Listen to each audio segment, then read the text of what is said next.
Good morning students. आज का जो हमारा टॉपिक है वो है अपनी यूनिट फर्स्ट जो है लर्निंग टुगेदर।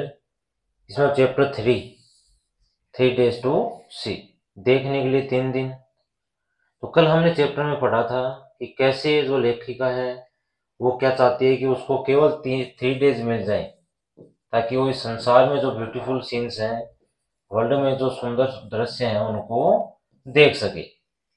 अभी तक वो जितने भी काम कर रही है वो केवल महसूस करके, सुन के, केवल उन्हीं के द्वारा कर रही है। लेकिन वो चाह रही है कि उसको 3 दिन मिले और जो 3 दिन में उसने जो कुछ वो चाहा था कि वो क्या क्या करेगी वो भी हमें बताया था। वो अंत में उसने केवल एक बात कही थी कि जितनी भी अपनी इंद्रियां हैं, सेंसेस हैं, हमें उनका समय रहते प्रयोग कर लेना चाहिए। आज हम इसके क्वेश्चन आंसर देखेंगे। सबसे पहले पेज नंबर 31 पे आपका क्वेश्चन है कि वर्क इन पेयर्स, आपको ग्रुप में काम करना है, जोड़ी में काम करना है। Identify the statements that are true from the one given below. नीचे जो सेंटेंस दिए गए हैं उसमें ट्रू और फॉल्स आपको बताना है। Share your answers with your teacher, अपने टीचर के साथ अपने उत्तर को शेयर कीजिए। क्वेश्चन नंबर फर्स्ट है कि the author expresses a deep longing to experience the world through the sense of hearing. कि लेखक जो है वो अपनी गहन जो चाहत है उसको व्यक्त करता है। उसकी चाहत क्या थी कि वो सुनने की जो सेंस है उसके द्वारा संसार को अनुभव करना चाहता था। तो आपका ये जो स्टेटमेंट है ये क्या है? फॉल्स है। क्यों फॉल्स है? क्योंकि she does mention other sense like hearing, touch and smell. Her strongest desire is to see the beauty of people, nature and the city. उसकी सबसे मजबूत चाहत क्या थी कि वो लोगों की सुंदरता, प्रकृति की सुंदरता और शहर की सुंदरता है उसको वो देखना चाहती थी, ना कि सुनकर उसका अनुभव करना चाहती थी। तो फर्स्ट जो है आपका फॉल्स हो जाएगा। क्वेश्चन नंबर सेकंड है the author would like exploring the city only to observe how people are suffering. ये लेखक जो है या लेखिका जो है वो शहर की खोज केवल इसलिए करना चाह रही थी कि वो लोगों के जो केवल दुख हैं उन दुख का निरीक्षण कर सके। वे केवल दुखों के बारे में जानने के लिए वो क्या कर रही थी, शहर में एक्सप्लोरिंग कर रही थी। तो ये फॉल्स है क्योंकि वो वहां पे सब कुछ देख रही थी जो कि व्यक्ति करता है। जैसे कि दिल्ली का जो जीवन है उसका उसके लिए था। क्वेश्चन नंबर थर्ड है the author would spend the first day seeing the people whose kind heartness and friendship have initiated her life. कि जो लेखिका है अपना पहला दिन उन लोगों को देखकर बिताना चाहती थी कि जिनकी दयालुता और दोस्ती जो है उसने उसके जीवन को इनरिच किया हो। तो ये ट्रू है, सही है। तो the author clearly says she would spend her first day seeing her friends and loved ones. क्योंकि लेखिका ने स्पष्ट रूप से कहा है कि वो अपना जो पहला दिन है वो अपने दोस्तों और अपने प्रियजनों के साथ बिताना चाहेगी। whose kindness has made her life meaningful, जिनने उनके जीवन या दयालुता ने उनके जीवन को क्या बना दिया है? सार्थक बना दिया है। मीनिंगफुल मीन्स सार्थक। She wants to look into their eyes and faces, वो उनकी आंखों में चेहरों को देखना चाहती है। which she usually feels through touch, जिनको वो केवल टच करके या स्पर्श करके ही महसूस करती थी। क्वेश्चन नंबर 4 है the author acknowledge that even in the 3 days she would not be able to see everything। लेखक ने यह स्वीकार किया था। acknowledge means स्वीकार करना। कि लेखिका ने स्वीकार किया था कि यहाँ तक कि 3 दिन में भी वो सब कुछ देखने के योग्य नहीं हो पाई थी। तो ट्रू है, सही है। क्योंकि उसके बाद में भी चाहत रह गई थी कि 3 दिन तो बहुत ही छोटा समय है। क्वेश्चन नंबर 5 है the author feels that everyone can find the greatest Joy merely by the sense of touch. लेखिका ने ये महसूस करती है कि कोई भी व्यक्ति जो अपने महानतम आनंद जो है उसको कहाँ ढूंढ सकता है? केवल टच करने के द्वारा ही ढूंढ सकता है। तो ये फॉल्स है क्योंकि अपनी सारी जो सेंसेस हैं, ईयर हो गया, नोज हो गया, टेस्ट वाली यानी आपकी जीभ हो गई, ये सारे के सारे किसके लिए हैं? अपने जो एंजॉयमेंट है, जॉय है, उसके लिए महत्वपूर्ण है। क्वेश्चन नंबर 6 है the author advises those who can see to appreciate every moment as if they might lose their senses tomorrow। ये लेखिका ने सभी लोगों को क्या सलाह दी है? टू अप्रिशिएट एवरी मोमेंट, भी प्रत्येक पल है उसकी प्रशंसा करें, क्योंकि एज इफ मानो कि they might loss their senses tomorrow, हो सकता है वो आने वाले कल में अपनी सेंसेस को खो दे। तो ये ट्रू है, क्योंकि लेखिका ने क्या कहा था कि यूज ऑल सेंसेस फुली, अपनी सारी जो इंद्रियां हैं उनका प्रयोग अच्छी तरह करो। She asked people to see, hear, touch, taste and smell everything as if they may not have these senses tomorrow. कि उसने ये भी कहा लोगों से कि वो अपनी देखने, सुनने, स्पर्श करने, टेस्ट करने और सूंघने की जो क्षमताएं हैं उनका इस प्रकार प्रयोग करे कि वो कल रहे या ना रहे। This teaches us to value what we have, तो ये हमें किस चीज की वैल्यू या मूल्य बताता है जो हमारे पास है। क्वेश्चन नंबर 7 है, ऑन द थर्ड डे, तीसरे दिन, the author would like to observe people in their daily lives and understand their experiences. कि जिस 3 दिन में उनको आंखों की रोशनी प्राप्त होनी थी, तो अंतिम दिन लेखिका ने क्या कहा था कि उसे क्या करना है कि वो लोगों को ऑब्जर्व करना, निरीक्षण करना है, वो पसंद करना चाह रही थी कि अपने की रोजमर्रा की जिंदगी और उनकी जो एक्सपीरियंस है, अनुभव है, उसको समझना चाहती थी। थोड़ा ट्रू है। लास्ट डे उसने एक व्यस्त शहर के कॉर्नर पे खड़े होकर ये सारा ऑब्जर्व किया था। क्वेश्चन नंबर 2 है आपका कि complete the table given below with what Helen Keller wanted to do on the 3 days if she had sight. मैं नीचे एक टेबल दी गई है, इस टेबल को पूरा करना है। तो टेबल में लिखना क्या है कि अपनी जो लेखिका है हेलेन केलर, वो जो 3 दिन उसको मिलने वाले थे, उस 3 दिन में वो क्या देखना चाहती थी वो हमें बताना है। डे फर्स्ट को उसने क्या सोचा कि वो क्या देखेगी, डे 2 को वो क्या देखेगी और डे 3 को क्या देखना चाहती थी। तो डे फर्स्ट में बेटा, see the people, know her friends, भी लोगों को देखना चाहती थी, अपने दोस्तों को जानना चाहती थी, from the feel of their faces, जिनको वो केवल अपने चेहरों से या उनके चेहरों से फील करती थी। Whose kindness and companionship have enriched her life, जिनकी दयालुता और संगति ने उसके जीवन को समृद्ध बना दिया था। यानी फर्स्ट डे है, अपने दोस्तों और अपने प्रियजनों से वो मिलना चाहती थी, जिनके चेहरों को वो केवल स्पर्श करके ही महसूस करती थी, लेकिन अब वो उनको देखना चाहती थी, जिनकी काइंडनेस यानी दयालुता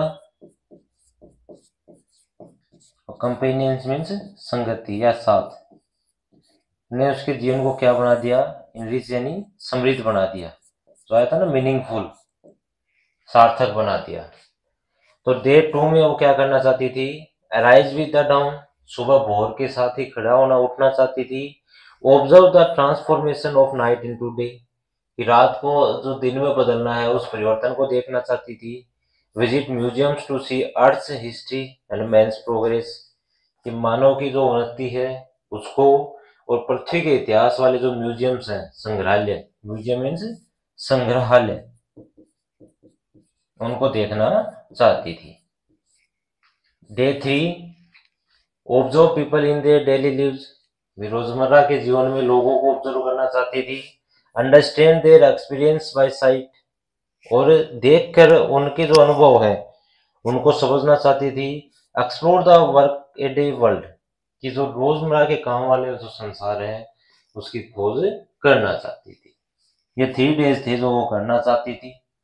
इसी में क्वेश्चन नंबर 3 है आपका कि the author says that you need eyes to be able to see the true self of a person. एक व्यक्ति जो है उसकी ट्रू सेल्फ यानी सच्चाई देखने के लिए आपको किसकी आवश्यकता होती है, आंखों की आवश्यकता होती है। ये आपकी आंखें हैं वही उसको देख सकती हैं। देयरफॉर, इसलिए, she refers to the eyes as window of the soul, इसीलिए उसने क्या कहा, आंखों को आत्मा का झरोखा, आत्मा का झरोखा कहा है। अपनी पोइम में आया था कि उसने अपनी जो आंखें हैं उनको आत्मा का झरोखा कहा है। How is the narrator able to understand the feelings of a person, ये जो वर्णन करता है वो व्यक्तियों की जो फीलिंग्स है, भावनाएं, उनको समझ कैसे सकता है। तो the narrator understands feelings by touching people's face, जो वर्णन करता है वो लोगों के चेहरे को स्पर्श करके ही उनकी फीलिंग्स उनको समझता है।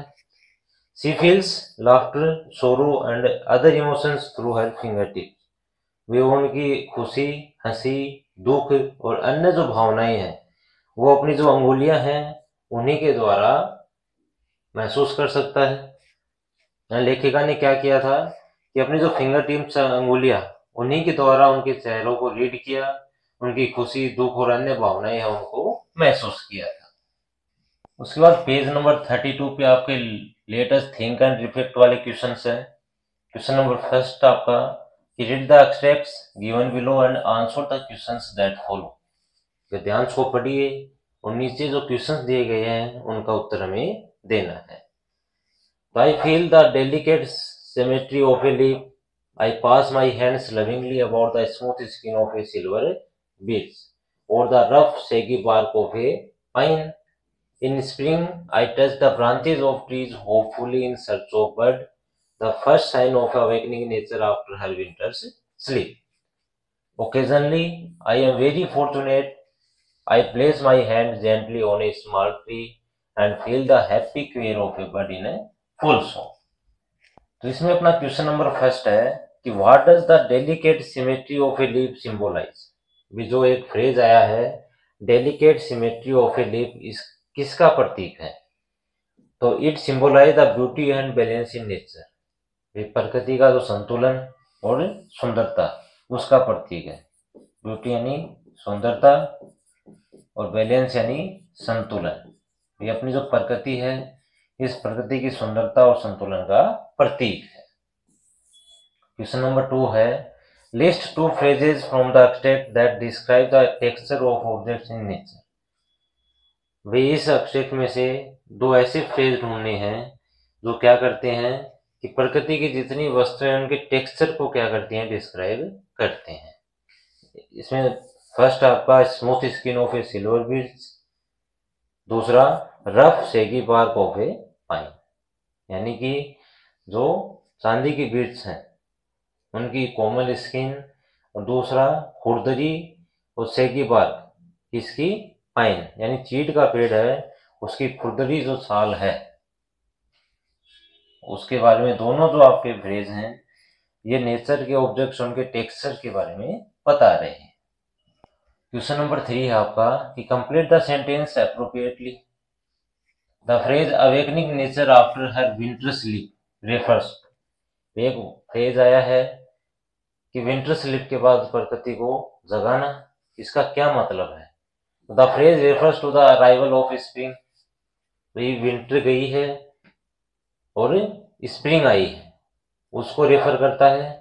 When nature comes back to life marked with new growth after the cold period of winter, इस सर्दी का जो ठंडा समय है, ठंडी अवधि है, उसके बाद तो जीवन है प्रकृति में वापस आया है अपनी नई ग्रोथ के साथ, नई वृद्धि के साथ।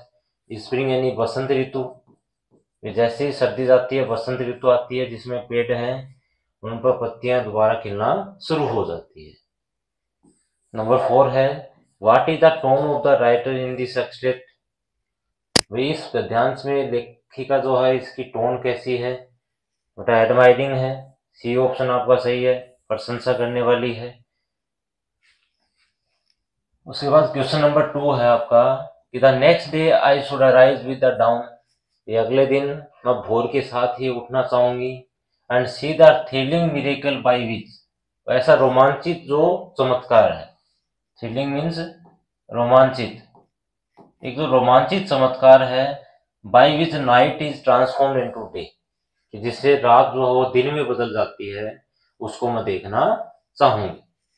I should behold with the magnificent panorama of light with which the sun awakens the sleeping earth, मैं वो दृश्य है जो आकर्षक पैनोरमा दृश्य है किसका? रोशनी का, जिससे सूर्य जो है वो सुबह पूरी पृथ्वी को नींद से जगाता है, उसे भी देखना चाहिए।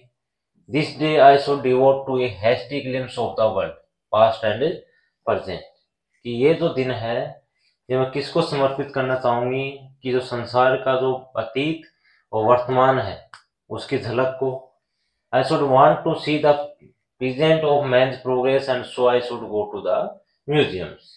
भी मैं किसको देखना चाहूंगी? मानव प्रोग्रेस है, मानव की उन्नति है उसको, इसलिए मैं कहाँ जाना चाहिए? म्यूजियम जाना चाहिए। क्वेश्चन नंबर फर्स्ट है कि the word thrilling has been used with miracle. जो शब्द है थ्रिलिंग आपका, वो मिरेकल के साथ यूज हुआ है। Which of the following words does not match with the word thrilling. भी कौन सा शब्द है जो थ्रिलिंग से मैच नहीं हो रहा है? तो थ्रिलिंग से मैच कौन सा नहीं हो रहा है? नॉलेज, सी ऑप्शन आपका सही। Number 2, why does the writer refer to the earth as sleeping earth. वे लेखिका जो है उसने पृथ्वी को सोई हुई पृथ्वी के नाम से क्यों प्रदर्शित किया है? तो the writer refers to the earth as the sleeping earth to describe how everything in nature becomes higher at night as if the earth is resistance sleep. कि लेखिका जो है उसने पृथ्वी को सोई हुई पृथ्वी के नाम से डिस्क्राइब किया है बिकॉज उन्हें लगता है कि प्रत्येक जो पृथ्वी में चीज है वो क्या बन जाती है, जैसे ही रात हो जाती है रात को शांत हो जाती है और उसके बाद ऐसे लगता है कि पृथ्वी या तो रेस्ट कर रही है और शांत कर रही है। जैसे ही रात होती है रात में नेचर जो है वो एकदम से शांत और स्थिर हो जाती है और ऐसे लगता है कि पृथ्वी सो रही हो। Question number third is complete the sentence with an appropriate reason. ये सही रीजन के साथ सेंटेंस को पूरा करना है। The writer wishes to dedicate the day to a brief look at the present and past world. जो एक लेखिका जो है उसकी इच्छा है वो एक दिन है वो पृथ्वी जो है यानी इतिहास जो है उसके पूरे संसार के अतीत और वर्तमान के ऊपर एक संक्षिप्त दृष्टिकोण डालना चाहती है बिकॉज क्योंकि she wants to visit museums to explore human history and progress throughout the age. क्योंकि वो चाहती है कि म्यूजियम में जाकर वो मानव इतिहास और उन्नति है जो दशकों से हो रही है, कई सालों से हो रही है, उसको एक्सप्लोर करना चाहती थी। नंबर 4 है why does the writer use should multiple times in the extent. भी यहाँ पर जो लेखिका है उसने जो शुड यूज किया है वो भी कई बार, वो क्यों किया है? तो the writer uses should to show her strong desire and plan. ये अपनी जो मजबूत इच्छा शक्ति, इच्छा और योजना है for what she would do, जो वो करना चाहती थी, इफ शी कुड सी, अगर वो कर सकती, यानी जो कुछ वो कर सकती थी तो वो करती अपनी मजबूत इच्छा और योजनाओं को, इसलिए उसने शुड का यूज किया है। क्वेश्चन नंबर 2 है इसमें answer the following questions. Number 1, the sense of touch makes up for the loss of site and hearing. ये जो स्पर्श करने का जो सेंस है, इंद्री है, वो makes up for the loss of site and hearing, वो अपने देखने की जो शक्ति है उसका विनाश और हियरिंग की यानी सुनने की। Explain this statement with reference to the text. वही इस पाठ के साथ इस एक्सटेंस जो है अपना स्टेटमेंट इसको बताइए, एक्सप्लेन कीजिए। तो the author uses her finger tips to feel the faces of her friends. ये जो लेखिका है वो अपनी जो अंगुलियां हैं फिंगर टिप्स उनका यूज करती थी किसके लिए? To feel the faces of her friends, अपने दोस्तों के चेहरे हैं उनको महसूस करने के लिए। And to detect laughter sorrow and other emotions, कि वो हंसी, दुख और अन्य भावनाएं जो हैं उनका पता लगाने के लिए वो केवल अपनी फिंगर टिप्स का उपयोग करती थी। She also uses her hands to feel the symmetry of leaves. ये जो पत्तियों की कोमलता है उसको महसूस करने के लिए वो किसका यूज करती थी? अपने हाथों का। Search for birds on trees branches, और जो पेड़ों की शाखाएं हैं वहां पर कलियों की तलाश के लिए। And sense the shiver of a bird, एक पक्षी की जो चहचहाहट है उसको महसूस करने के लिए वो अपने हाथों का प्रयोग करती थी। This shows that her sense of touch helps her compensate for the loss of site and hearing. और ये हमें दर्शाता है कि उसकी स्पर्श करने की जो शक्ति थी या सेंस थी वो उसके आंखों की दृष्टि का खोना और सुनने की दृष्टि का जो खोना है उसकी कंपनसेट के तौर पे उसकी सहायता करती थी। भी उसकी पूरक थी कि अगर वो देख नहीं पा रही, सुन नहीं पा रही, तो केवल अपने हाथों का स्पर्श करके वो सारे काम कर रही थी। क्वेश्चन नंबर 2 है आपका कि why does the author believe that the sense of site is the most wonderful. लेखिका है, उसका ये विश्वास क्यों था कि देखने की जो सेंस है, समझ है, यानी जो देखना है, वो सबसे सुंदर है।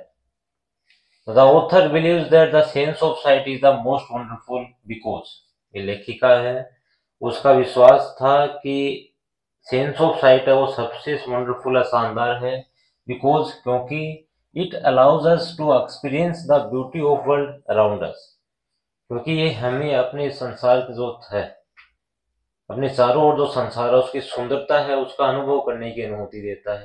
यानी अपने आसपास की सुंदरता हम देख सकते हैं। It helps us understand the experiences of people, ये हमारी सहायता कर सकता है इसमें कि हम लोगों की जो भावनाएं हैं, एक्सप्रेशंस हैं, उनको देख सकें। And see the colours of nature, प्रकृति के जो रंग हैं उन रंगों को देख सकें। यानी लोगों के हाव भाव, एक्सप्रेशंस यानी हाव भाव, और प्रकृति के जो रंग हैं उनको हम आंखों से देख सकते हैं। Number 3, how might the author's opinion on making the most of our sense guide us to be kinder towards people with special ability. लेखिका का ये मत था कि हमें क्या करना चाहिए कि जो स्पेशल एबिलिटीज वाले लोग हैं, यानी जो किसी में हो सकता है सुनने की क्षमता ना हो, किसी को कोई देख नहीं पा रहा हो, कोई सूंघ नहीं पा रहा हो, कोई टेस्ट नहीं कर पा रहे हो, उनको गाइड करने के लिए हमें क्या होना चाहिए, दयालु होना चाहिए। So the author's opinion on making the most of our senses guides us to be kinder towards people with special abilities by helping us understand and appreciate the challenges they face। कि जो लेखिका का ये मत है कि the most of our senses guides us to be kinder, हम अपनी जो अधिकांश जो इंद्रियां हैं वो हमें गाइड करती हैं कि हम दयालु बने, किनके प्रति, उन लोगों के प्रति जिनमें स्पेशल एबिलिटीज हैं, by helping us understand and appreciate the challenge they face, कि उनके द्वारा जो चुनौतियों का सामना किया जा रहा है हम उनको समझ सकें, उनकी प्रशंसा कर सकें। This makes us more empathic, respectful and supportive towards them. ये हमें उनको प्रति ज्यादा सहानुभूति, सम्मानीय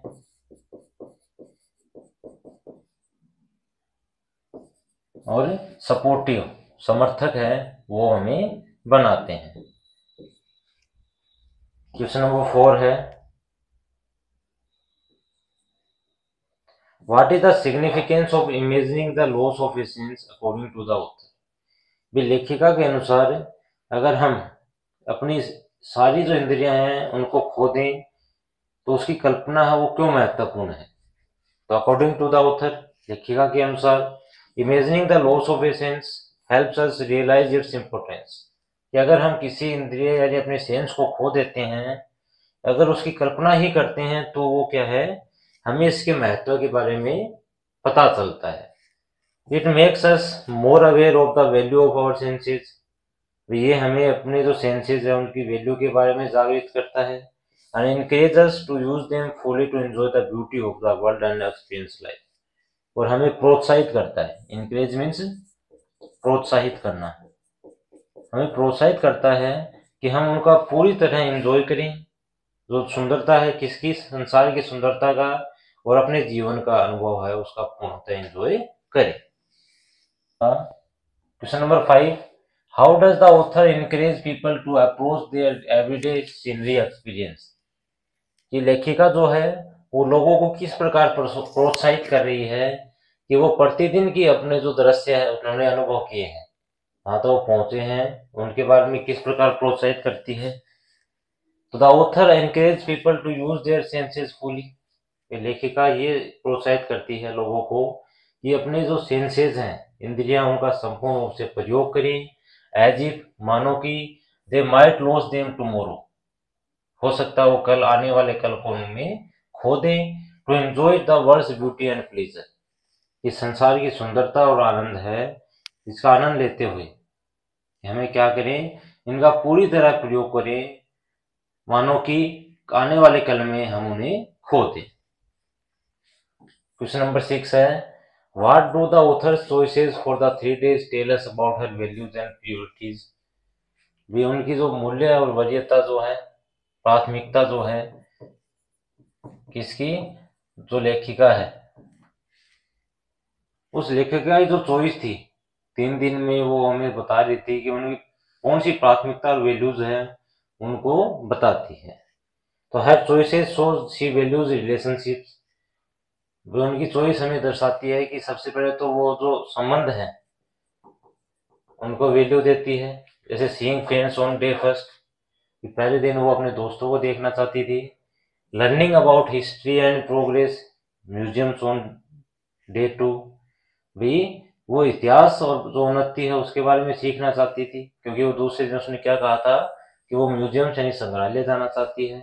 एंड अंडरस्टैंडिंग पीपल्स लिव्स, और लोगों के जीवन को समझना चाहती थी। सिटी ऑन डे 3, इसमें तीसरे दिन उसने क्या कहा था कि वो शहर के सबसे व्यस्त कोने पे खड़ी होकर लोगों का जो दिन प्रतिदिन का काम है उसको देखना चाहती थी। उसके बाद पेज नंबर 34 और 35 पे आपके लेटेस्ट लर्न वाले एक टेबल है कि सेंसरी वर्ड्स आर डिस्क्रिप्टिव। ये सेंस करने वाले शब्द हैं वो क्या होते हैं, वर्णनात्मक होते हैं। They describe how we experience the world, और वे इस बात का वर्णन करते हैं कि हम संसार में क्या अनुभव करते हैं। जैसे कि हाउ वी सी, हम कैसे देखते हैं, कैसे सुनते हैं, कैसे सूंघते हैं, कैसे टेस्ट करते हैं और कैसे महसूस करते हैं। तो complete the following table with sensory words from the text in column 2 for the 5 senses in column 1. Add new words in column 3. ये आपकी कॉलम फर्स्ट है, उसमें क्या दिया गया, सेंसेस के बारे में बताया गया है। और सेंसेस के जो वर्ड्स हैं वो आपके कॉलम 2 में जो आपकी टेक्स्ट से लिए गए हैं, और तीसरे कॉलम में आपको अपनी मर्जी से नए वर्ड्स ऐड करने हैं। Now complete the following table with sensory words from the text in column 2 for the 5 senses in column 1. Add new words in column 3. तो आपका कॉलम फर्स्ट है व्हाट यू सी, आप क्या देखते हैं, पैनोरमा, और कुछ वर्ड्स जैसे वाइब्रेंट और डेजलिंग जब आप इनको देखते हो। व्हाट यू हियर, म्यूजिक, क्या सुनते हो, संगीत, इको और thunder. What you smell, perfume को स्मेल कर सकते हो, सूंघ सकते हो, अरोमा और fragrance. What you taste, relish, tangy और sweet. What you feel, rough, silky और सॉफ्ट। ये आपका कॉलम फर्स्ट, जहां आपके पांचों सेंसेज है, सी, हियर, स्मेल, टेस्ट और फील, जो आप कर सकते हो। पैनोरमा, सुनने के लिए म्यूजिक, स्मेल के लिए परफ्यूम, टेस्ट के लिए रेलिश और फील के लिए रफ। कॉलम 3 में हमने अपने शब्द लिखे हैं कि जब आप देखते हो तो कैसा फील देखते हो, वाइब्रेंट और डेजलिंग वाला। जब सुनते हो तो कैसा महसूस होता है, इको, थंडर। स्मेल में अरोमा, फ्रेग्रेंस। टेस्ट में टेंगी, स्वीट। और आपका फील में सिल्की और सॉफ्ट। उसके बाद क्वेश्चन नंबर 2 है, read the following sentences from the text and underline the verb. नीचे सेंटेंस दिए गए हैं, उनमें आपको वर्ब है, उस वर्ब को क्या करना है, अंडरलाइन करना है। जैसे I should divide the period into 3 parts, तो आपकी वर्ब क्या है, डिवाइड, डिवाइड होगी वर्ब। सेकंड में on the first day I should want to see, want आपकी वर्ब होगी। The next day I should arise with the dawn, arise आपकी verb है। I should behold with awe, तो behold आपकी क्या है, verb है। तो ये आपकी चारों जो मैंने अंडरलाइन किया, सर्किल किया, ये आपकी मेन वर्ब है, यानी मुख्य क्रियाएं। और इन्हीं के साथ जो यूज हुआ है शुड, और ये शुड भी क्या है, आपकी मॉडल वर्ब है, यानी हेल्प, जो हेल्पिंग वर्ब कह सकते हो या मॉडल वर्ब है, तो दोनों वर्ब ही।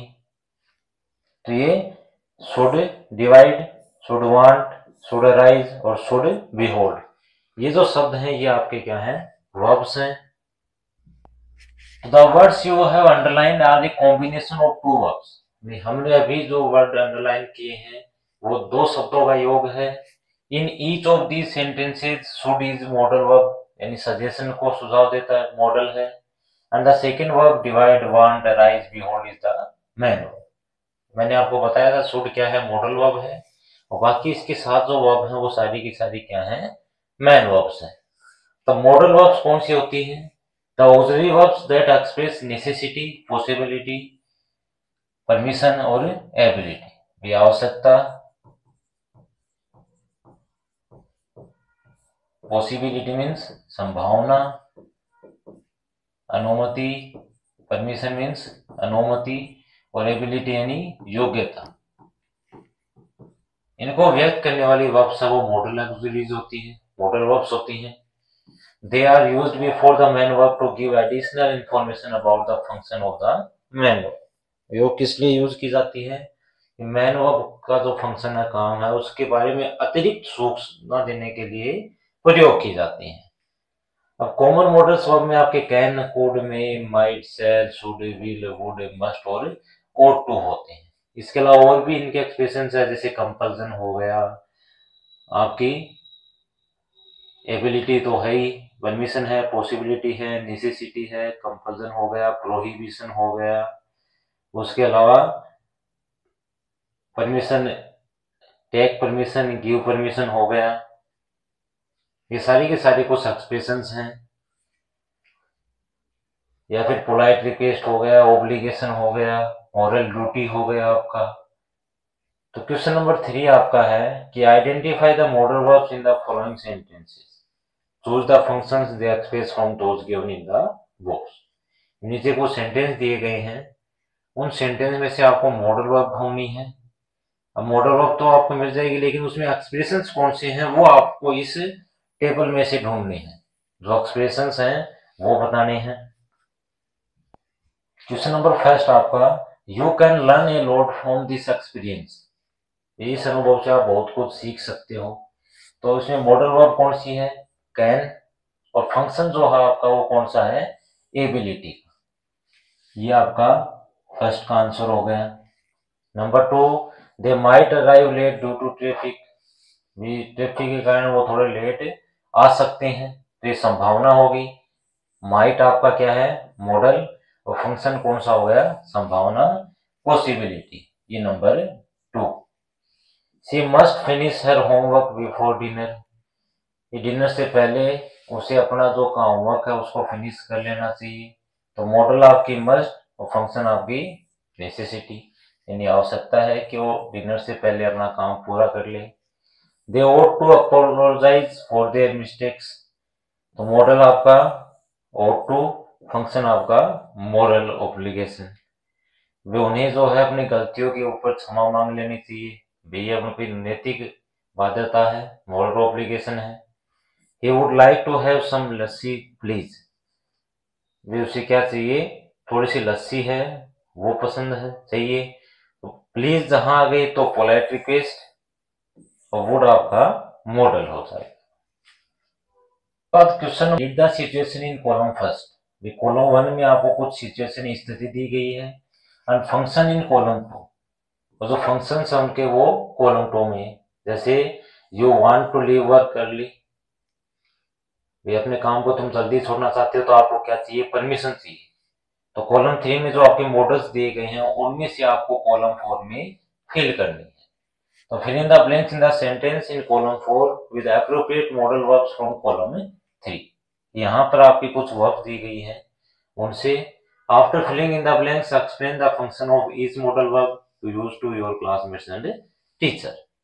यानी कि यहाँ आप देखोगे तो कॉलम फर्स्ट है, उसमें आपको कुछ सिचुएशन दी गई है. कॉलम 2 में उसकी स्थिति. फिर कॉलम 3 में जो मॉडल्स हैं जैसे कैन हो गया, कुड, मे, माइट, मस्ट. और कॉलम 4 में आपको इनमें से क्या करना है, फिल करना है. तो कॉलम फर्स्ट आपका, जैसे you want to leave your work early. आप अपना जो काम जल्दी छोड़ना चाहते हैं और आपको क्या चाहिए, अनुमति चाहिए. तो अनुमति के लिए आपको किसका यूज करना है, मे का. परमिशन चाहिए. आप क्लास में हो, आपको क्लास से बाहर जाना है तो आप टीचर से परमिशन लेते हो. क्लास के अंदर आते हो तो परमिशन लेते हो, तो कौन सा आ जाएगा, may I leave early today if I finish all my task. ये क्या मैं जल्दी जा सकता हूँ यदि मैं अपने कामों को जल्दी समाप्त कर लेता हूँ। नंबर 2 है you have an important deadline tomorrow.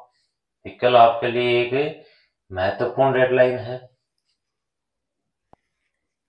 Obligation है यानी बाध्यता है कि आपको करना ही करना है, तो इसके लिए हम मस्ट का यूज करेंगे कि I must finish this report by tomorrow. Question number 3 आपका your friends is thinking whether to join art class. ये आपके दोस्त ये सोच रहे हैं कि आप आर्ट क्लास ज्वाइन करना चाहिए। एडवाइस सलाह की बात हो तो आपको किसका यूज करना है, शुड का यूज करना है। तो you should consider all the pros and cons before making a decision. Number 4 आपका there are dark clouds in the sky, possibility. आसमान में क्या है, काले बादल है तो बारिश हो सकती है, तो may it may rain later tonight today. बादल हैं तो हो सकती है, अगर डार्क क्लाउड्स नहीं है तो माइट आ जाएगा आपका। आज उसके बाद नेक्स्ट आपका number 5 asking someone to pass the salt of the dinner table. Polite request कर रहे हो कि आप डिनर टेबल पर बैठे और आपको साल्ट है वो देना है, नमक किसी और को पकड़ाना है, तो could you pass the salt please. Advising someone to apologise for a mistake, moral obligation की बात आती है तो आपको ought to का यूज करना है, you ought to apologize for the mistake you made। Deciding where to go to picnic, suggestion की बात आती हो तो हम कैन का यूज कर सकते हैं कि we can go to any park nearby for picnic. तो बेटा ये थे आपके चैप्टर 3 days to see में जो क्वेश्चन आंसर्स हैं वो हमने आज पूरे किए हैं। कल हमने इसकी एक्सप्लेनेशन पढ़ी थी। इसके अलावा जो पीछे के चैप्टर्स हैं उनको आप अपनी जो प्ले लिस्ट है उन प्ले लिस्ट में देख सकते हैं, उनको पढ़ सकते हैं। इसके अलावा बाकी सब्जेक्ट भी हैं आपके, साइंस हो गया, संस्कृत हो गया या इंग्लिश ग्रामर है, उन सब की प्ले लिस्ट पड़ी हुई है। उनमें आप वीडियोज को देखिए, अपने ग्रामर को समझिए, अपने चैप्टर्स को समझिए। फिर कोई दिक्कत आती है, कोई प्रॉब्लम्स आती है, आप वो समझने में आप कमेंट बॉक्स में कर सकते हैं।